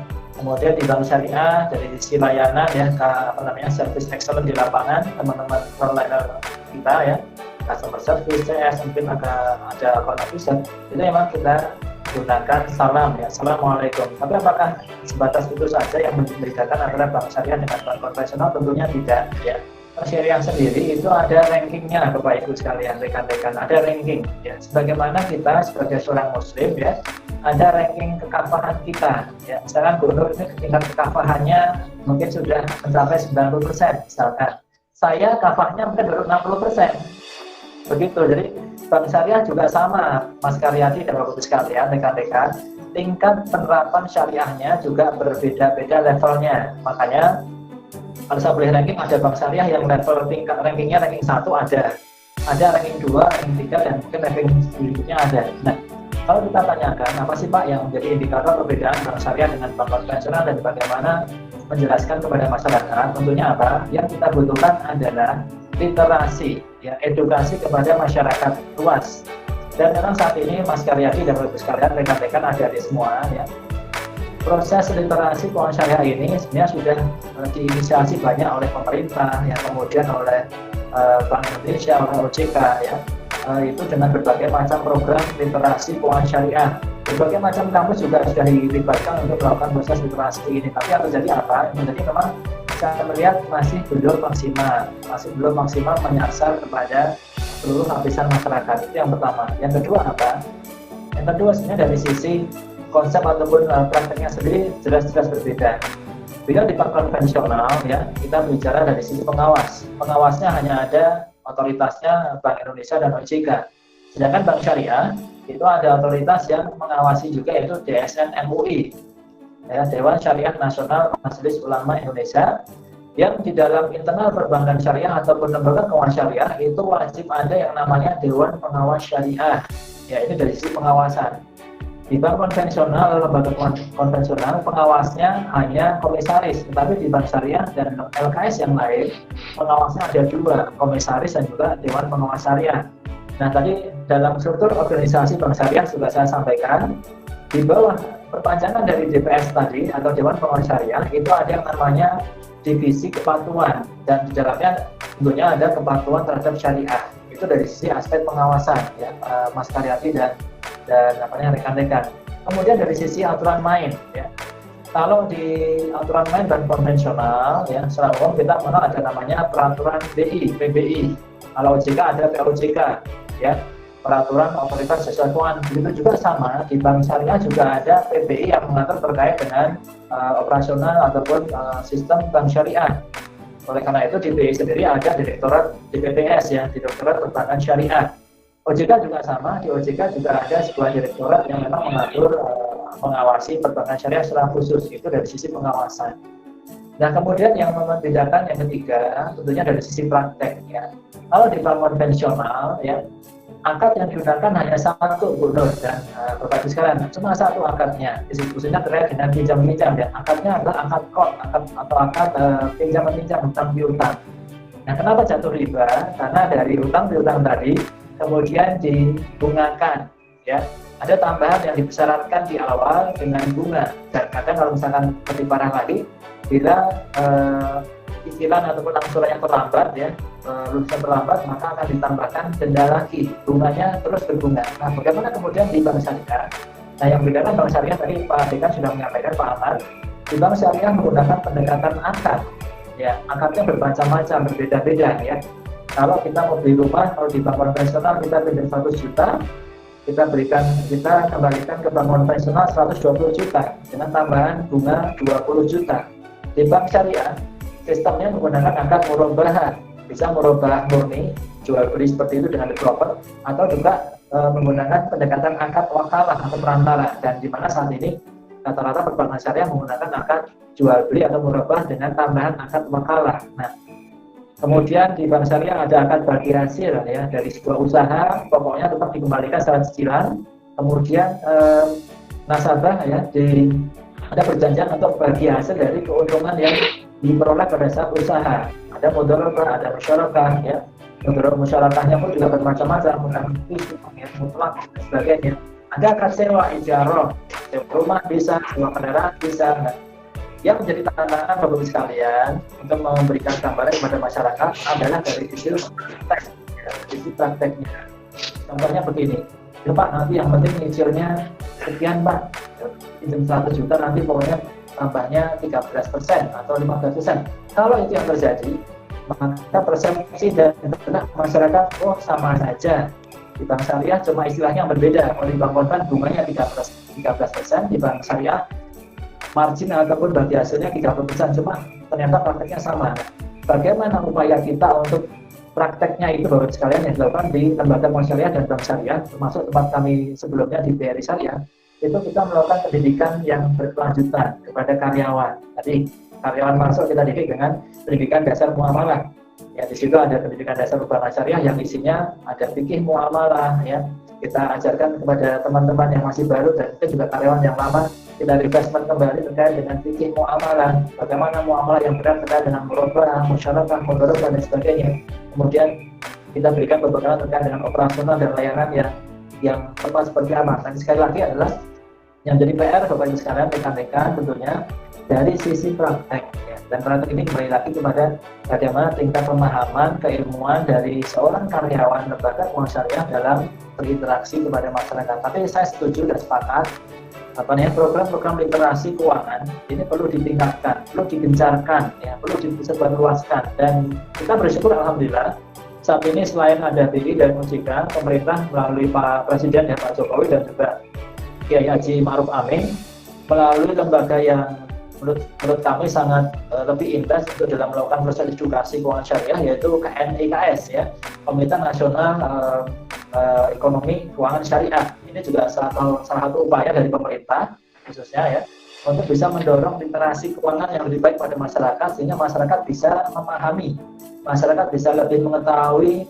apa itu lembaga keuangan syariah, apa itu ekonomi syariah, apa itu keuangan syariah, sehingga mereka bisa lebih memahami dan akhirnya bisa menerima kehadiran perbankan syariah dan lembaga keuangan syariah yang lain. Mungkin itu Bu Nur, sekilas singkat jawaban dari kami. Terima kasih Bu. Baik, terima kasih penjelasannya Mas Renggo. Mungkin nanti kalau teman-teman yang masih penasaran gitu kan, nanti boleh ikuti webinar kita spesial khusus membahas bank syariah versus bank konvensional. Nanti kami akan menghadirkan narasumber dari MUI juga.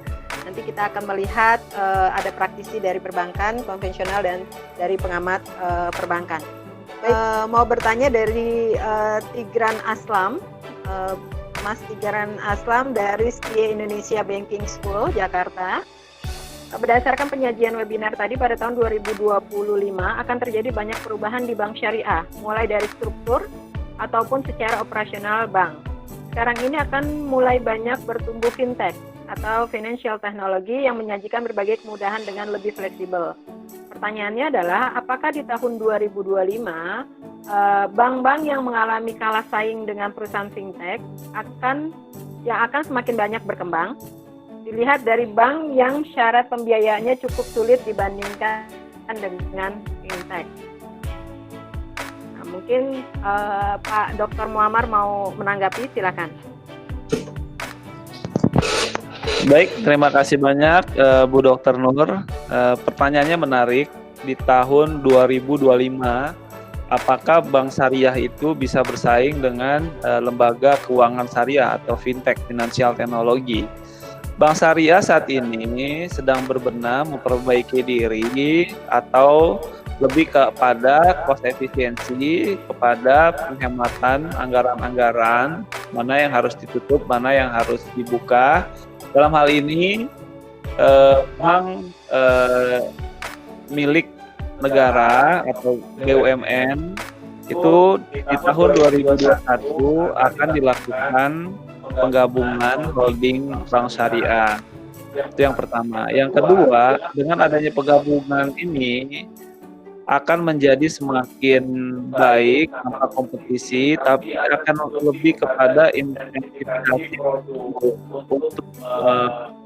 mengembangkan dari sisi teknologi. seperti itu. Jadi saat ini saya lihat di tahun 2025 untuk menuju tahun 2025 dan karya harus bertahan di tahun 2025 harus melakukan upaya dalam hal perubahan yang signifikan digital. kalau Tidak dilakukan, maka secara otomatis permainan ini bank syariah akan keluar sebagai kalah bersaing seperti itu. Tapi dengan sisi kekuatan finansial atau modal, bank syariah itu akan kuat, dan untuk finansial fintech yang saat ini terjadi dengan hanya izin OJK, dia akan kalah saing dengan bank syariah. Nah, yang jadi pertanyaan sebenarnya, apakah bank syariah Indonesia bisa bertahan dengan perubahan era digital ini, era disrupsi atau era 4.0 ini? Jadi seperti itu sih pertanyaan yang lebih. Mungkin itu aja, Bu Dr. Nur. Terima kasih rekan-rekan. Saya rasa itu tadi ada beberapa pertanyaan yang sama, jadi tidak saya sampaikan dan saya gabung di pertanyaan yang tadi sudah saya sampaikan. Baik, ini kita sudah sampai di akhir acara, akhir sesi ini. Untuk rekan-rekan yang tertarik untuk bergabung di prodi perbankan konsentrasi syariah dan di prodi ekonomi syariah, nanti bisa berkomunikasi lebih lanjut di grup WA atau bisa menghubungi Instagram dari Universitas Az-Zahra. Baik, saya rasa itu saya akan umumkan di sini. Saya mencatat tadi ada beberapa pertanyaan yang tadi disampaikan. Saya akan berikan door prize dan hadiah untuk 3 orang penanya. Jadi saya gabung aja. Jadi saya total semuanya ada 5 yang mendapatkan hadiah ataupun door prize. Door prize-nya itu berupa buku karangan saya. Kebetulan bukunya tadi mau saya bawa tapi terlupa, saya mau bawa yang lain. Buku karangan saya yang diterbitkan di salah satu penerbit nasional. Di situ ada buku praktikum Qiraat. Saya mengajukan untuk kerjasama yang dikirim buku praktikum Qiraat dan buku strategi pembelajaran. Walaupun saya punya karya buku yang lain di sini, teman-teman, buku statistik 1 untuk ekonomi dan bisnis. Tapi door prize-nya bukan ini ya, karena dari Salemba, dari penerbit Salemba 4 memberikan buku yang lain, yaitu buku praktikum Qiraat dan buku strategi pembelajaran. Ini juga praktikum statistika 2, buku karya saya juga. Dan ada satu lagi buku statistika pendidikan, ini karya saya, tapi nanti yang akan teman-teman dapatkan itu buku dengan judul praktikum Qiraat dan strategi pembelajaran. Nah, saya mau absen dulu, kalau namanya nggak ada nanti saya alihkan nih. Pak Anas Ramzi masih ada? Masih ada. Saya masih menyaksikan ini. Waduh, cepat sekali ya. Ibu, ya? Itu yang buku statistika juga bisa ditambahkan jadi door prize itu kayaknya. Waduh. Kalau mau request boleh Pak, nanti saya kasih diskon. Karena yang diberikan penerbit yang tadi, buku saya yang tadi untuk buku Qiraat. Halo? Iya. Iya Pak. Untuk buku statistika itu bisa dijumpai, yang karangannya Panjenengan itu bisa dijumpai di toko kayak seperti Gramedia atau Togamas atau yang lain? Oh, Bapak nggak usah repot-repot. Bapak kalau mau pesan nanti saya tanda tangani langsung, saya kasih manual solution dan PPT-nya Pak, untuk khusus buat dosen. Siap. Nanti ada diskon spesial buat Bapak. Siap. Oke, siap. Siap, nanti tinggal japri saya aja Pak. Iya. Ya, nanti berarti ada, nanti akan mendapatkan hadiah, nanti akan hadiahnya lebih lanjut akan dikirim, entah nanti dapat door prize atau hadiah ya. Bapak Tigran Aslam masih hadir?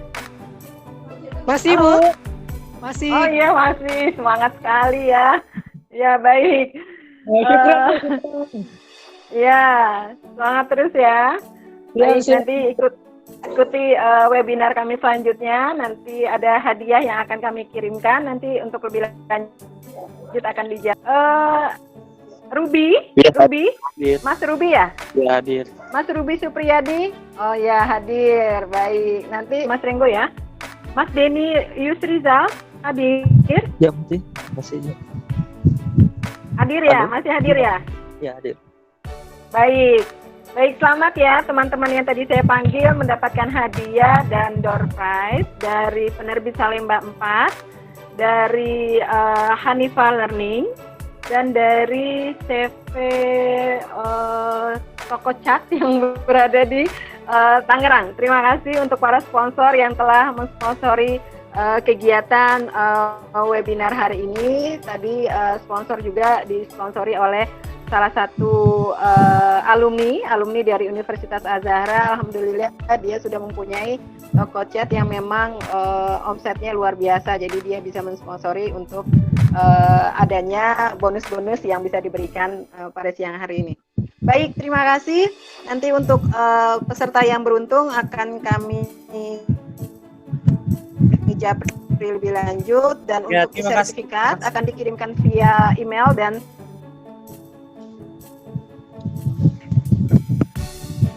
via grup.